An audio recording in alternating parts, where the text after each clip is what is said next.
Welcome to the Cosmic Dispatch, a show about bodies, celestial and earthbound, time, experience, and the relationship between all of them. I'm your host, Cory, and good afternoon, everybody. Hope you're well and dry on this soggy day, which has it's been a soggy week, and I think it's gonna be another soggy, like, yeah, waterlogged, totally gray. I will try not to fall asleep. But how could I fall asleep when we have such big astrology this week? Like this is a high energy week, actually. But sometimes when we have high energy weeks, we actually just want to go to sleep because it's like maxing out some of our other systems, like maxing out our nervous system, all these other systems that are kind of invisible, and then we're like, oh my god, why am I so tired when we're supposed to be having such high energy? So I hope y'all are doing well with that. Hope you're good on this last day of April. Here we are, like in the middle of 2023. I still can't, like, it's flying by for me. And we're still in the thick of eclipse season with a penumbral lunar eclipse in Scorpio coming up this week. I think it's going to be a doozy, but we'll see what our friend Mandee Sheeler has to say about it later in the show. And yes, today is a full moon show, which means we'll get Mandee's moon report and answer some of your audience questions today.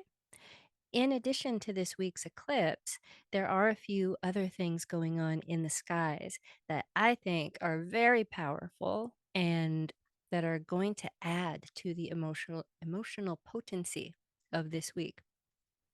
But before I get into that, I just want to remind you that we love questions. We love engagement, and we want to get to know you. Please send all of your correspondences to the cosmic dispatch at gmail.com so we can better serve you and talk about the things that are interesting to you, because it's all interesting to me, but astrology is a vast subject.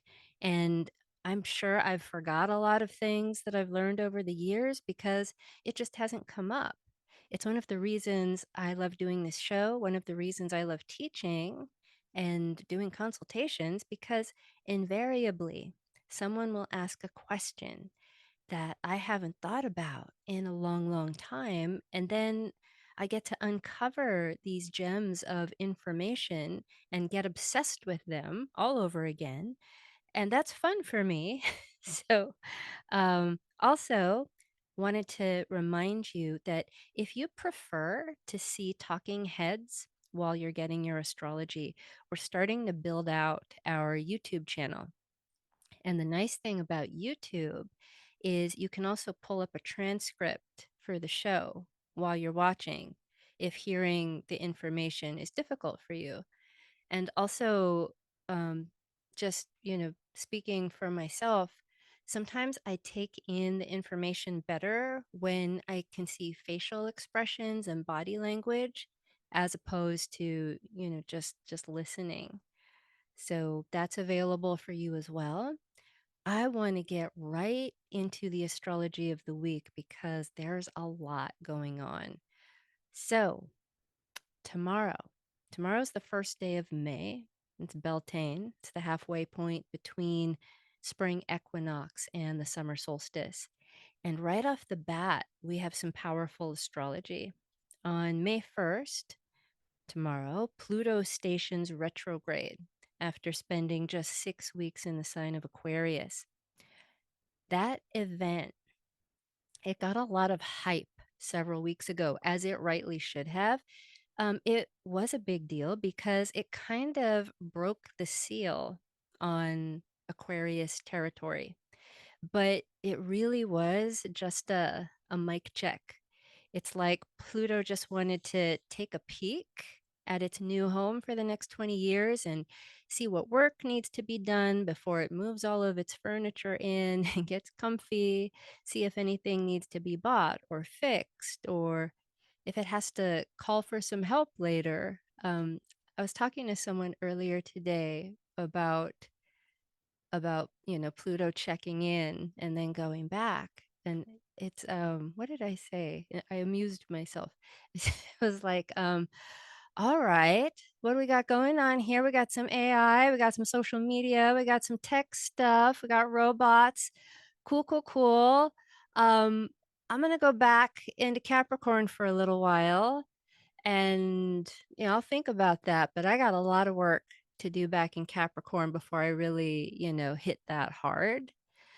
So that's kind of the colloquial version of what Pluto is doing up there. Um, Over the past 6 weeks, we got a tiny preview of some of the things we'll be dealing with during the long haul of Pluto in Aquarius proper. Pluto will retrograde back into Capricorn and finish up its work there. Pluto enters Capricorn in June and stays there until January 2024. Then it stays in Aquarius for several months. Then it goes back into Capricorn in September of 2024. And then finally, it re enters Aquarius and stays there on November 20th, 2024, right around the presidential election in the United States. And won't that be interesting? And we'll talk about that next year. Um, but um, what does that mean for the week? What does that mean for you? Possibly not much, personally, unless you have sensitive points in your natal chart at 0 degrees fixed signs. So that would be Aquarius, Leo, Scorpio, Taurus. Pluto moves so slowly, and the Plutonian processes are long and thorough.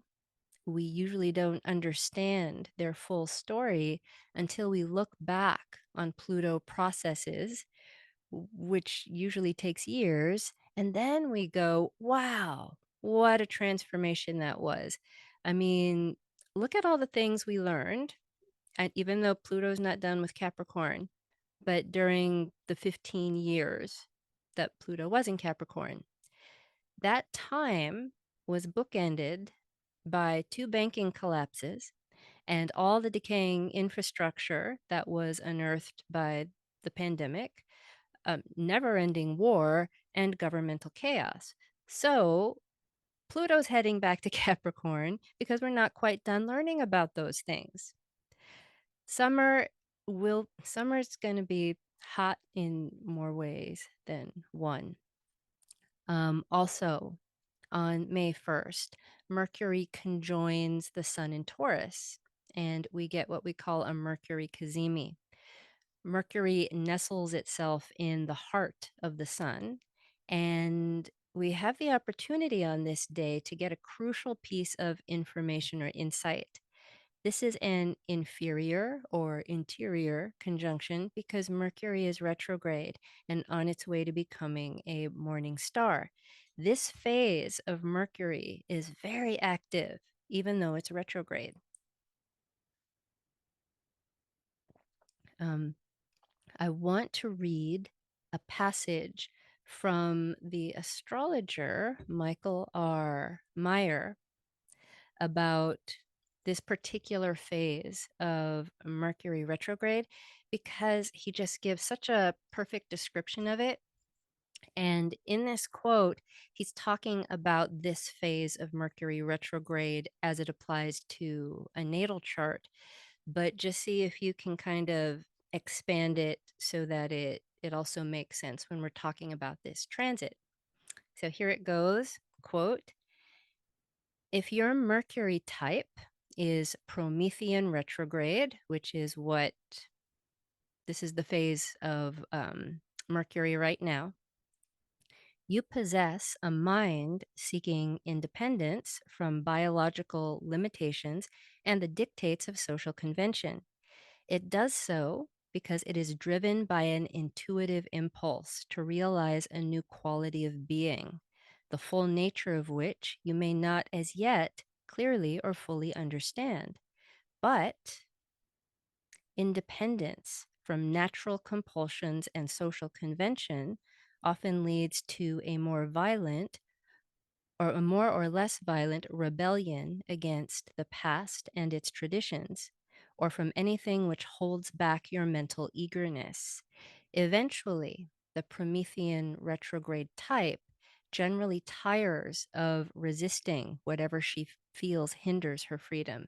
Then mental combativeness gives way to a powerful, intuitive identification with and a creative contribution to something greater than the person. Because the Promethean retrograde phase lasts from 10 to 15 days, it is seen in only about 1 out of 10 birth charts. Great minds and influential thinkers are found among Promethean retrograde types, including Aldous Huxley. A member of England's most prominent scientific family, Huxley migrated to America, where he became a famous novelist and social critic. Always a futuristic thinker, Huxley's Promethean retrograde Mercury is clearly shown in his best known novel, Brave New World. And so let me just talk about the word Promethean. He's referring to the myth of Prometheus, who stole fire from the gods. Like that's one hell of a rebellious act, right? So that's where the word Promethean comes from. And it's interesting that he brings up Brave New World because that's a novel I associate with Aquarius and Taurus. I think Brave New World, among other things, is about hacking and manipulating the pleasure centers of the body for social control, which speaks to the Mercury cazimi in Taurus and Pluto stationing retrograde in Aquarius. Which brings me to this other quote that I just love from Neil Postman's Amusing Ourselves to Death. And here it goes.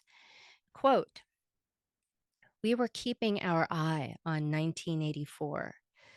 When the year came and the prophecy didn't, thoughtful Americans sang softly in praise of themselves. The roots of liberal democracy had held. Wherever else the terror had happened, we, at least, had not been visited by Orwellian nightmares. But we had forgotten that alongside Orwell's dark vision, there was another slightly older, slightly less well known, equally chilling Aldous Huxley's Brave New World. Contrary to common belief, even among the educated, Huxley and Orwell did not prophesy the same thing. Orwell warns that we will be overcome by an externally imposed oppression.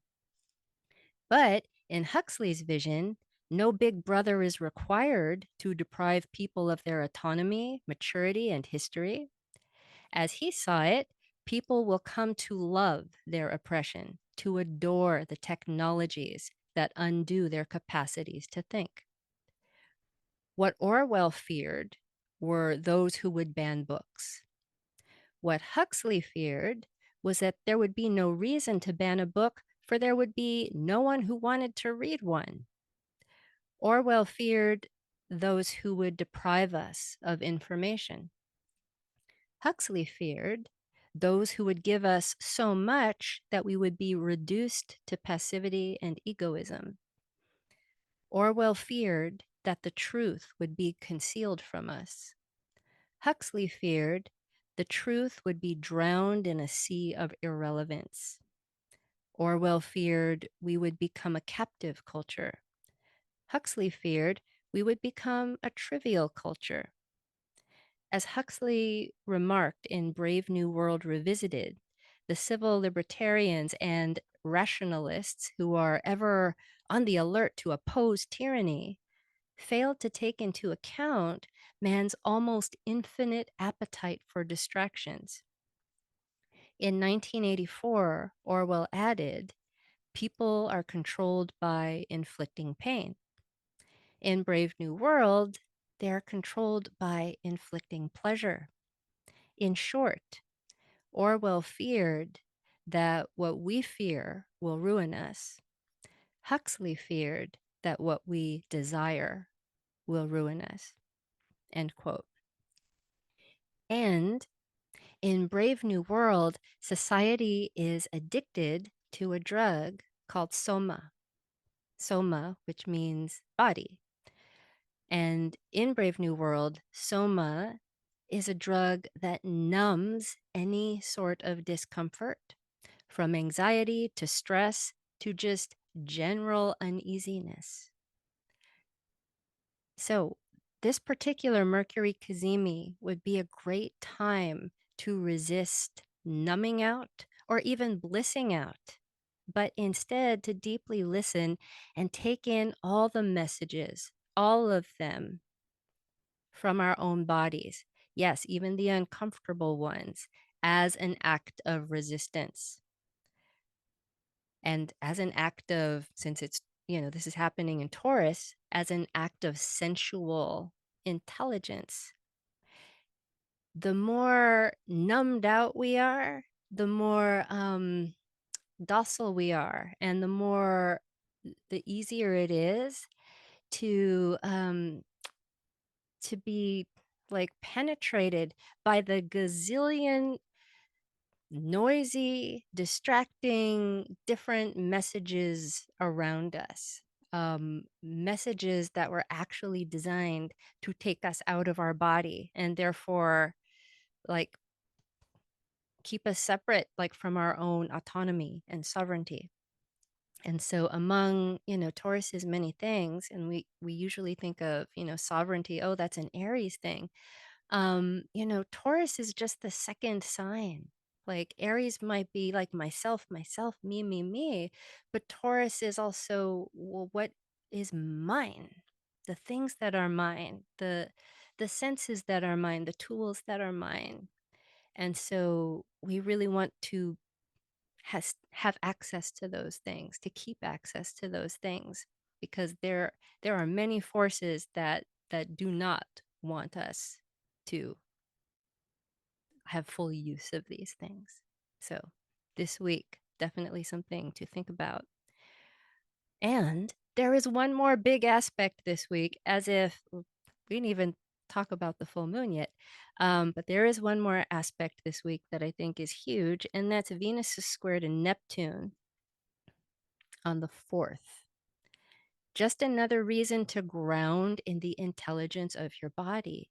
Venus in Gemini, square Neptune in Pisces, translates into a couple of days of heightened imagination and intellectual overwhelm, which could be super fun. I won't lie. You could do something with that.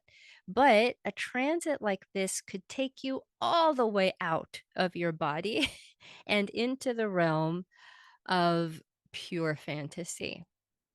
And that's great if like there's nothing wrong with fantasy if you understand that it's fantasy. It's when we start mistaking fantasy for reality that we get into trouble. So it's great for a night of music making, poetry, theater, romance. But it's also kind of like the drug Soma in Brave New World that can bliss you out to the point of total passivity, being completely docile to, whatever forces are around you. And when we get transits like this, especially during eclipse season, be careful with all the substances you ingest and all the information you're ingesting. So that's what I have to say about that. Because on the following day, that would be the 5th, we get a pretty overwhelming lunar eclipse. It's a lot. It's just a lot of energy. And Mandee is going to tell us all about that after we hear a couple of messages from our community. Hi, I'm Christine Heim from People's Place.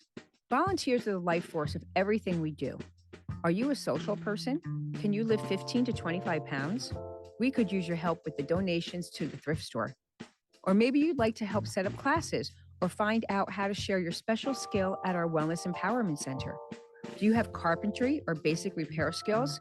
We could use your help at the whole facility. Or maybe you'd like to serve food at the cafe. And if you're bilingual, we could use your help everywhere.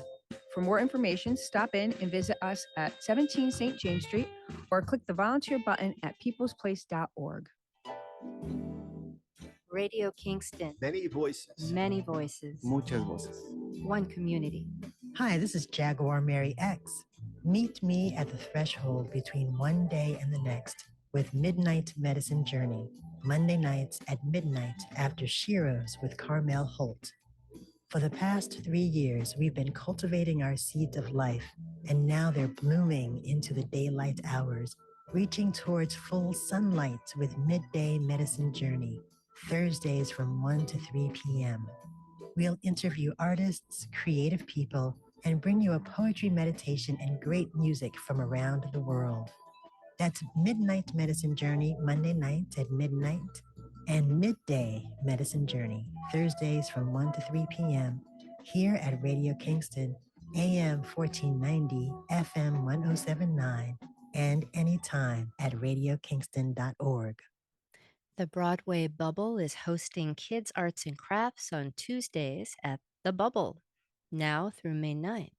Master craftswoman Alicia will guide children for 1 hour through fun and engaging art and activities. This event takes place in the children's section of The Bubble and is free to attend. Arts and Crafts with Alicia, Tuesdays from 6 to 7 p.m. at the Broadway Bubble, 718 Broadway in Kingston. For more information, find the Broadway Bubble on Facebook. You're listening to the Cosmic Dispatch. I'm your host, Cory Nakasue, and with me today is astrologer Mandee Sheeler. And how's it going? I'm doing well, Cory. How are you? I'm sleepy. Yeah. I'm Yeah, sleeping same. fine. Well, I know, like, I checked the weather where you are in Kansas City, and you're having summer weather. Yeah. Yeah, And it's been really nice. yeah, we're just getting, it's like being gray every day. It's like just we're soaked, and it just makes me want to sit on the couch and Yeah. yeah, Loaf around, take a yeah. nap, Taurus things. Definitely, I want to do Taurus things. So let's talk about this upcoming lunar eclipse in Scorpio. Yeah, let's do that, Cory. For anyone that's going to watch the YouTube, I got a little emotional while you were reading those quotes and kind of setting all of this up. Brave New World's one of my most favorite books, and I hadn't thought about the compare and contrast between that and 1984. So that was heavy and big and right in line kind of with what I wrote. So this month's full moon is a partial lunar eclipse that's taking place in the sign of Scorpio. The Taurus Scorpio axis highlights themes around form, resources, and values. The Taurus end of the spectrum is my resources, and the Scorpio side is shared resources. This axis also relates to form and transformation. Taurus is fixed earth and very much symbolizes physical, tangible resources. It's the things that we need to survive, including the earth itself. Scorpio is the merging of resources and the transformations that can happen as a result of this merging, as demonstrated by the alchemical process. Scorpio also rules over the reproductive system, where two cells merge to form a whole new life. Full moons tend to increase emotional sensitivity and energy levels, and a lunar eclipse in the deeply emotional sign of Scorpio is only going to intensify that. Eclipses have a way of making time feel quite strange. Combined with this Mercury retrograde, the underlying message here is to go deep within. Eclipses create portals for our soul to level up and evolve. They serve as an energetic push forward to help us kick old habits or ways of being and heal at a much deeper level. Spoiler alert, this isn't always the most comfortable experience. Frankly, it's really scary and can even feel like death at times, which is all very in tune with scorpionic energy. This series of eclipses has inspired a lot of breaking down, which has led to many breakthroughs. Something from our past is over and it's time to move on. The final eclipse in Scorpio is highlighting where we may be hanging on to something from the past at the root level. Scorpio says in order to truly transform and evolve, we must honor how we feel. Scorpio reminds us that it's what's beneath the surface that controls and motivates us. Give yourself space to feel this week. No shame, no judgment, just feeling, and allow others space to do the same. I normally include prompts to go with my full moon report, and this month I kept it really simple. My only prompt is to observe. Observe not only what's going on around you, but what's going on deep inside of you. Explore your aches and pains and allow yourself to feel with your whole being. You can read this report on the St. Louisan, and I'll drop a link to that in the show notes once it's available. Hmm. Thanks, Mandee. Yeah. Yeah, this is a big one for so many reasons. Yeah. It's so with the Aries solar eclipse that kicked off eclipse season and the Scorpio lunar eclipse, we have two eclipses that are ruled by Mars. And it's Mars in Cancer. Mars and Cancer. Yeah. It's a uncomfortable Mars. Mars Yeah. is like, what the hell? What am I doing here? What you're I can't like do my job with like all this emotional heaviness, but if that's what you're gonna give me, like okay, Yeah. I'll try to do my thing, but I'm not happy. And then we have the moon in Scorpio is in the same situations. Yeah. Like, do you have anything to say about yeah, Mars being in its fall and ruling this eclipse and the moon The being moon. in its fall?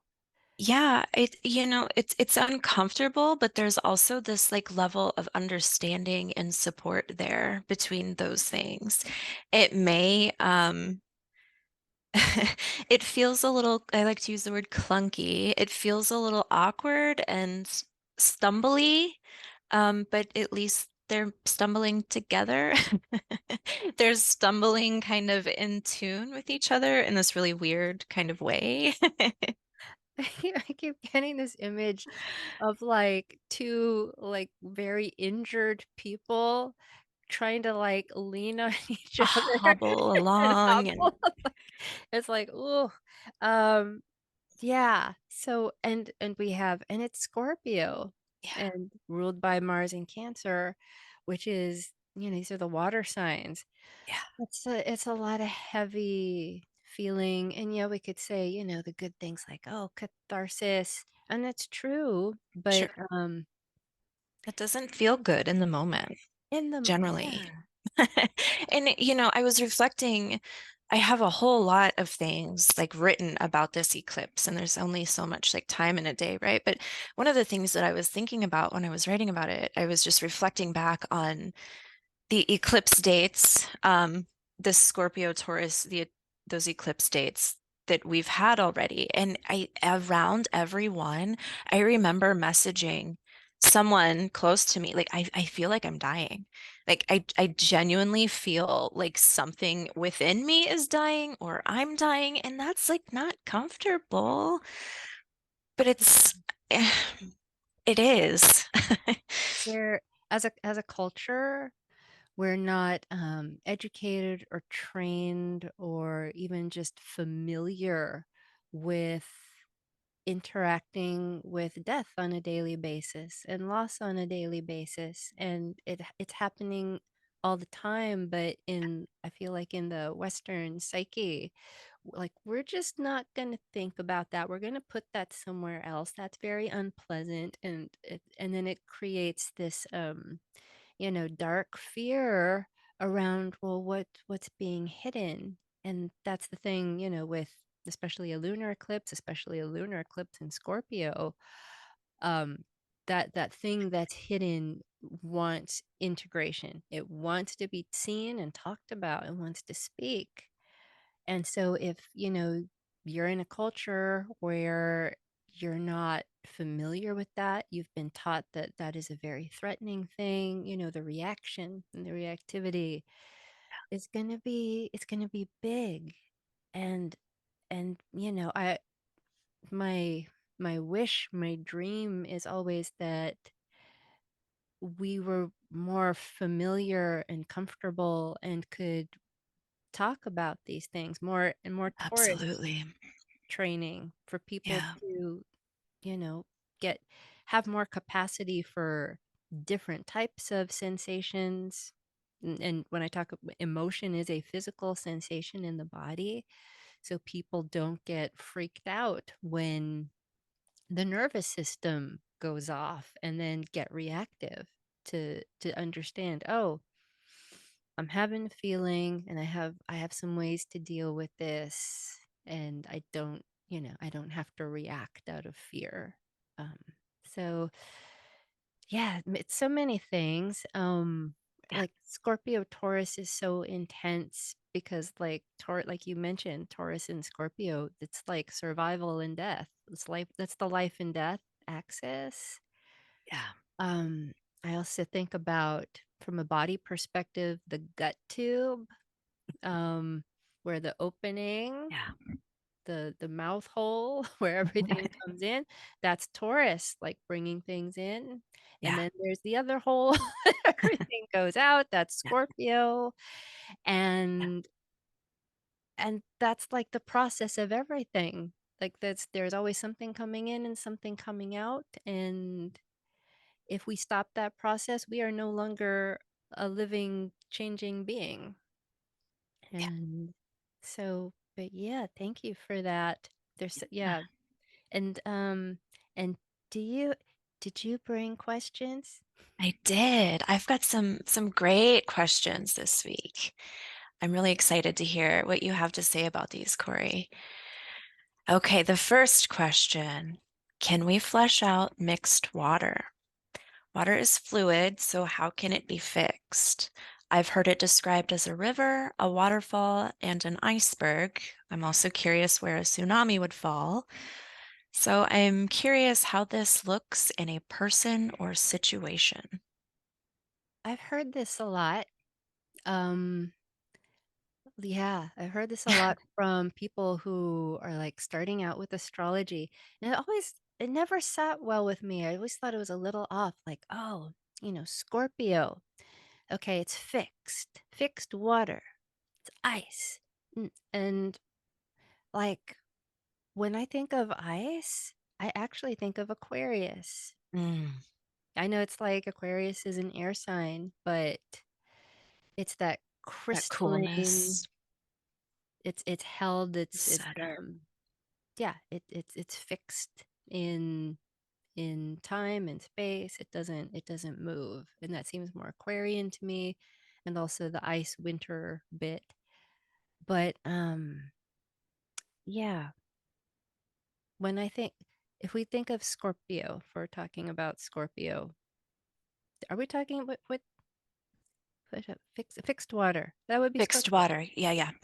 Um, it's Mars ruled, and Mars is about motion, and Mars goes in one direction. So it's something that's moving. And so if we think about moving water that is forceful and goes in one direction, I'm thinking more of a river, that it doesn't stop, and it doesn't hang out. It's not a pond, it's not the ocean, there's no ebb and flow. It just goes with force constantly in one direction. And if the flow is strong enough, like you can think in your mind to times when you've been by a river, um it can carve rock, it can carve through anything. And So yeah, when I think of fixed water, I think of a river. I think we've had this conversation before too, and like you mentioned, like other people like waterfall, and Mhm. but waterfall almost has this passive thing. It's like Yeah. it's running and then it like falls. But a river, it's like it's moving and there's some Yes. force to it. What was the other part of that question? What does this look like in a person or situation? How do you apply this idea of fixed water? Fixed water in a person or situation. Well, let's go with a person. Um, this is the can't stop, won't stop in whatever direction.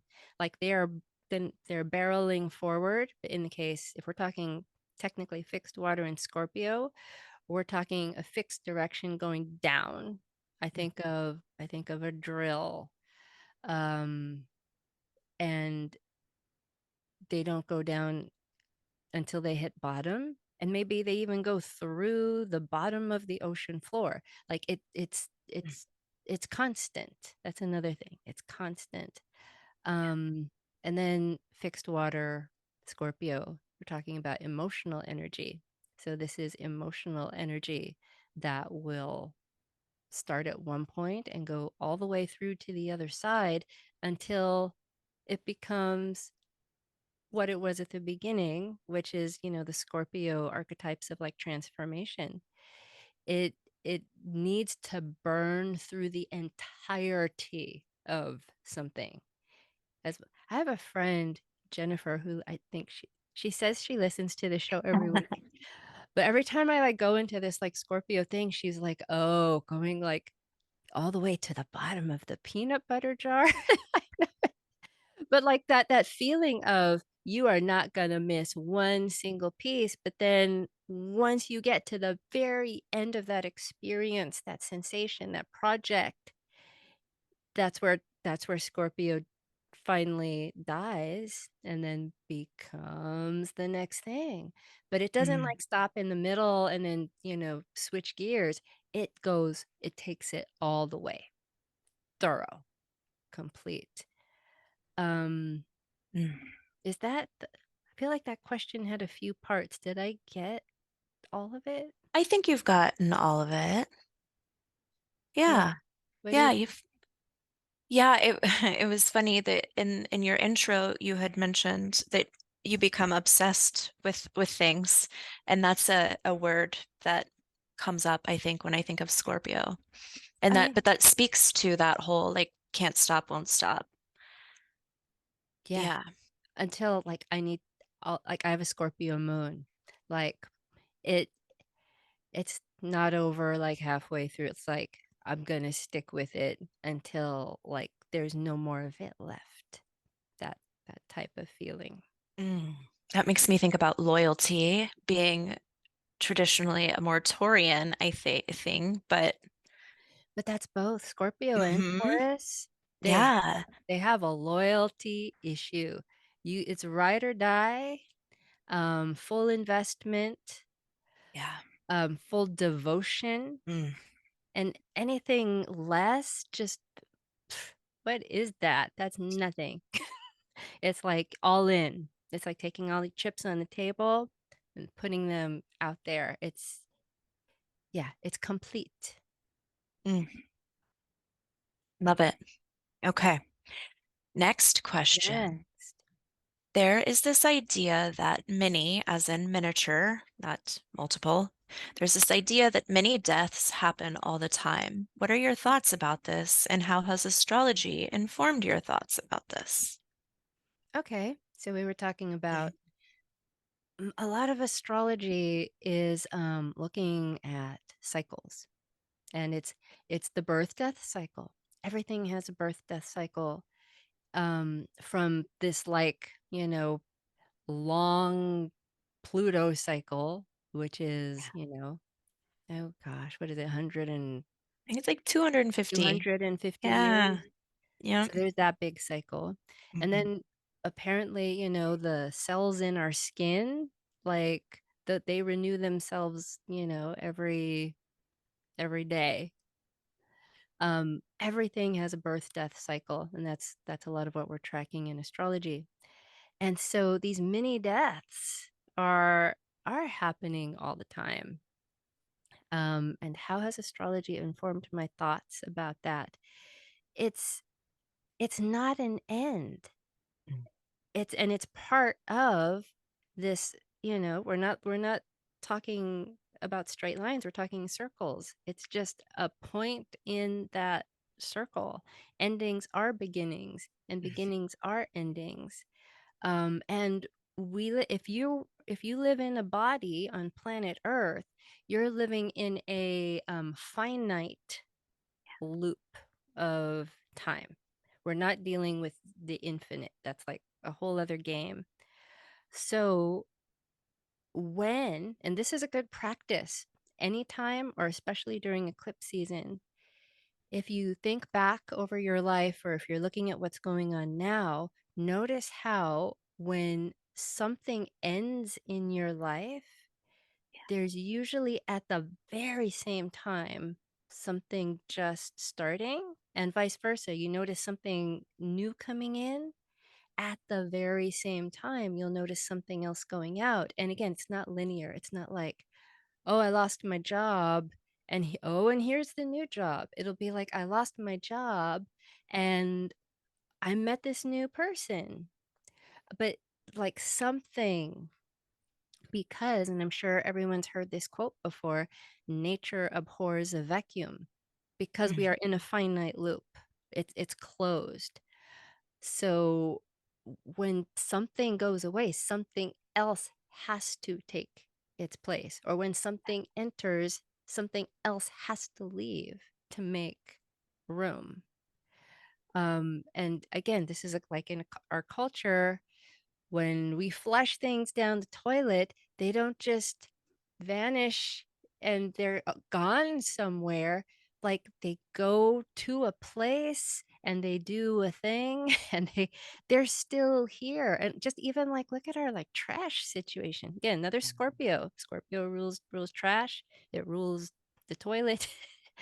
um it's like when we throw our things away in the trash. It's like out of sight, out of mind in our culture. Okay, again, it's another death thing. We don't want to think about it. It goes somewhere. But as you know, we've been privy to lately, we can see exactly where it goes and it's doing stuff.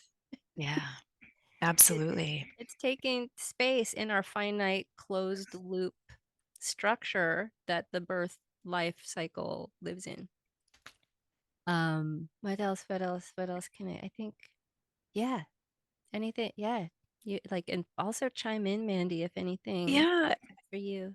I think for me, astrology has like helped language it all because like you're saying, Cory, like that just is that life death cycle is and because of our culture and the way we're kind of conditioned to think about some of these things, we don't always have the languaging to understand or to see things from a different perspective. And so yeah, I think that that's been a very valuable thing that astrology has added to my life about a lot of different things, but for sure this. And therefore, like, it's made me a lot more comfortable Yes. and less reactive, and so Yes. that's been very helpful. Speaking of life death, we have to we have to kill this little section, but we will be back with more questions after these messages. What does community radio mean to you? Like telling the news and telling you what song is gonna come up next. I feel very alive because like all these sounds are coming into my ears. I'm like, yeah! Radio Kingston. Many voices, one community. Hi, this is Lara Hope from O Positive. Submissions are open now through May 1st for the 13th annual O Positive Festival of Art, Music, and Wellness, which takes place October 6th through the 8th. We're seeking musicians, artists, and writers in all genres, mediums, and modalities.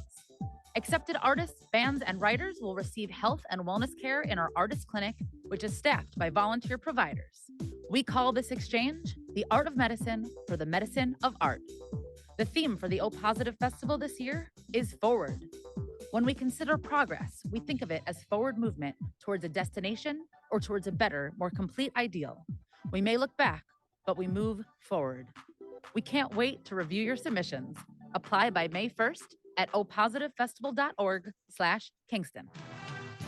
Radio Kingston. Many voices. Many voices. Many voices. One community. Hi, this is Dan Reinhardt. Join me every Monday night at 7 p.m. for Sport Talk here at Radio Kingston. For 42 years, we have interviewed national and local sports figures, getting the pulse of what is happening in the world of sports. We also connect with the sports authors and writers covering the national and local sports scene for a flavor a little different than your regular sports show. So join me every Monday night at 7 p.m. right here at Radio Kingston, AM 1490, FM 1079, and anytime at radiokingston.org. You're listening to the Cosmic Dispatch. I'm your host, Cory Nakasue, and with me today is astrologer Mandee Sheeler, and we're answering some. I'm getting an eclipsey feel to these questions. Are there more eclipse questions? Yeah, I've got Okay. 2 more eclipse questions. Okay. The next question, I have heard people almost boast about this idea that they, quote, can't or don't cry. Do you feel there are any unintended negative consequences to this resistance? Have you noticed astrological signatures that speak to someone resisting the urge to cry? Oh, wow. What an amazing question. I love this. Well, first of all, some people cry more than others, so that's not the only way to express certain emotions. So, but I think what's underneath that question is just like, again, resisting big feelings, resisting difficult feelings and the feeling of them or the expression of them. Um, Crying, like I like to cry. I'm a cry. I cried on the intro.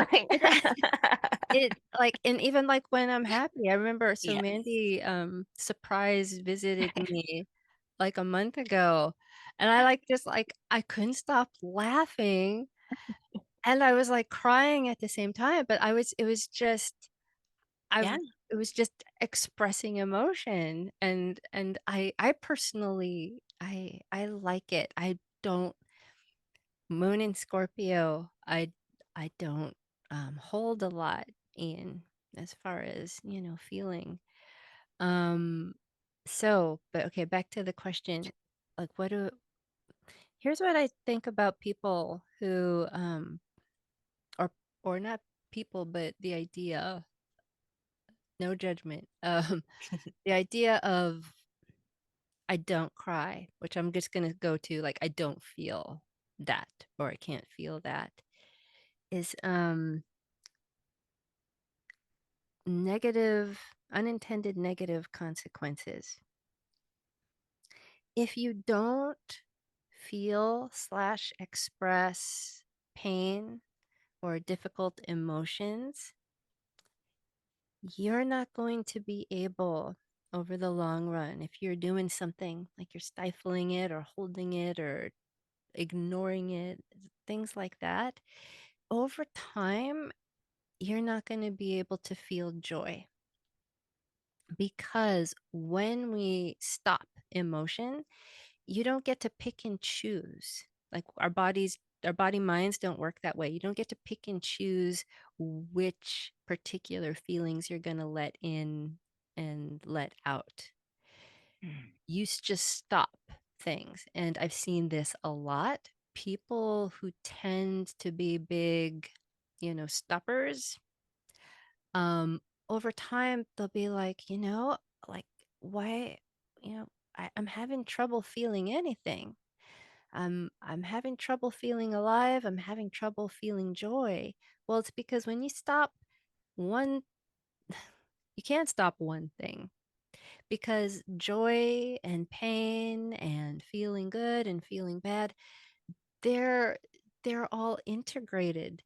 Like they're two sides of the whole human experience. So when you start doing those mechanisms, whatever it is you do to stop feeling, avoid feeling, over time, you're going to start to miss the feelings that are good. And so there's one consequence. That's the biggest consequence I can think of. And oh, there was an astrology bit. What have you noticed any astrological signatures that speak to someone resisting the urge to cry? Oh, so Yeah. yeah, when I've seen this the most is Saturn Moon combinations. Saturn Ooh. Moon Yeah. conjunctions, Saturn Moon squares, Saturn Moon oppositions. Okay. So the moon, that's the whole thing. The moon is basically a big old nervous system. It wants to feel and process and connect and emote and express those emotions. So when we put Saturn there, Mm. where I see some sort of blockage or some kind of restriction. But that's yeah, that's like that jumped right into my head because I've like seen that before. Mm. And but it's like, it's not a diagnosis for and therefore you won't be able to Sure. feel anything ever. It just means that you got to work with it. So Mm. that's what I have to say about that. Well said. Okay, last question. Another eclipse question. Can we discuss the difference between solar and lunar eclipses in real life? How do each manifest on the Earth plane? This is a great question. Um, okay, so solar eclipse, the sun, our consciousness, our will, how we perceive things gets eclipsed. The lights go out on that. And then they come back on and embodied on this earth type of I don't know experience of that I think of is literally like what happens when the lights go out like and you're like okay, we're having a power outage. I Where did I put the radio? Where did I put that flashlight? And you might have to like kind of That's crawl exactly what around. like feel Right, feel it out. you're crawling and you have to use other Yeah, senses to go find things again. Lights are out for a while and then they come back on and you're like, whoa, oh, and things look a little different. I also think of like when you spin around really fast and you get dizzy and then you stop and then you're like, whoa, I can't orient myself. I'm having a hard time like focusing my attention and being conscious in the way I was before you spun me around or before the lights went out or before I went upside down. And then they come back on again and you're like, I know some different things now because I had a chance to like go other places with my senses and my attention. So I think a solar eclipse can feel like that. Um, and now the lunar eclipse, which is what we have coming up on the 5th, we have so during a full moon, which is every time we have a lunar eclipse, it is a full moon. The sun and the moon are opposite each other, and the moon reflects the light of the sun. And there's this, they see each other, and there's this like, oh, recognition. How beautiful. So when we have a full moon, it's like we're conscious of what was in the shadows, and then we try to make sense of our feelings with our consciousness and do something about them. And there's this like nice resonance and realization. During a lunar eclipse, the earth gets between the sun and the moon, and there's no reflection. But that moon is still full. That's like peak emotion, peak feeling, peak energy, but there's no consciousness. So I tend to think of a lunar eclipse as like a feral animal full moon. We don't have the consciousness to go along with the big feeling. And so there's just big feeling, which,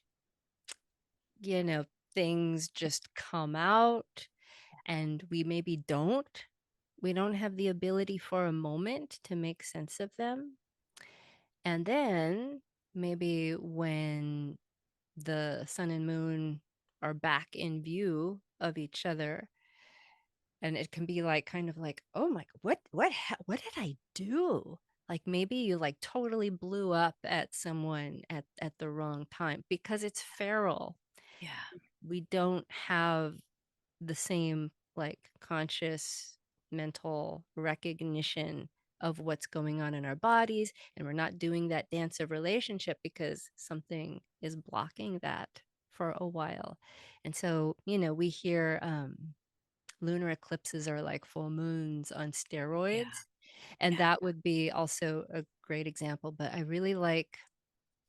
like the word feral, and I think of all these other types of like animalistic things that come to mind during full moons, like when the man turns into the werewolf. Yeah. When the man turns into the werewolf, like he's full werewolf, and he's like running around killing people. Yeah. Like he's not also, in his mind and oh look, I'm a werewolf. Like Yeah. it's feral, it's wild. Mm. And so during this full during this full moon, this lunar eclipse, I think, there's the possibility that we could our inner animal can come out, and that might not be a werewolf, it might not be a monster at all. Maybe your inner sweet little bunny comes, like I don't know what's in there. But like it's pure, untamed emotion, instincts, and our animalistic urges. Do you have anything to say about, what was it? Yeah, solar eclipse, lunar eclipse, and how they actually can manifest? I like the werewolf thing and the animalistic nature of it, and just that idea of being in your body but not necessarily being in control or aware of your body, and having to do that extra work to figure it out. And it's not, everyone's not gonna go like wild. Werewolf. It depends on the person. Yeah. Like Yeah. let's say you do have a little bunny in there, and you're usually like a super tough person. Like during this eclipse, you might just be like weirdly, uncharacteristically like gentle. Like, and so yeah, who knows what's lurking in there? We're gonna find out Yeah. this week, amongst a lot of other things. It's a big week. Please take care of yourselves. Rest. Yeah. Take it easy. Thank you so much, Mandee, for joining me today. Thank you, As Cory. always, I'll see you here next week, same place, same time. Bye-bye. Bye-bye.